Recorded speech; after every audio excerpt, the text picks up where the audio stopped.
Amaravati మునిగిపోయిందని YCP నేతలు తప్పుడు ప్రచారం చేస్తున్నారని హోంమంత్రి అనిత ఆగ్రహం వ్యక్తం చేశారు.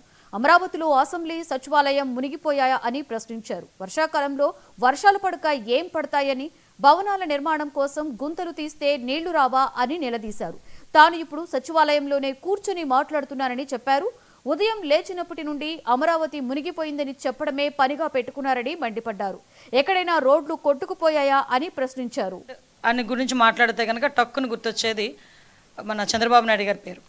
అటువంటి వ్యక్తి 14 నెలల ఈ జర్నీలో చూసుకుంటే అరౌండ్ ఒక పక్క నుంచి అభివృద్ధి, ఒక పక్క నుంచి సంక్షేమం, సూపర్ 6లో భాగంగా మేము చెప్పిన అన్ని అంశాలని కూడా పరిగణలోకి తీసుకొని ఈరోజు ప్రజలకు ఇవ్వాలనే ఉద్దేశంతో ఆర్థిక ఇబ్బందులు ఉన్నా కూడా సంక్షేమానికి ఎక్కడా కూడా ఇబ్బంది లేకుండా ఈరోజు ముందుకు నడిపిస్తున్న వ్యక్తి గౌరవ చంద్రబాబు నాయుడు గారు.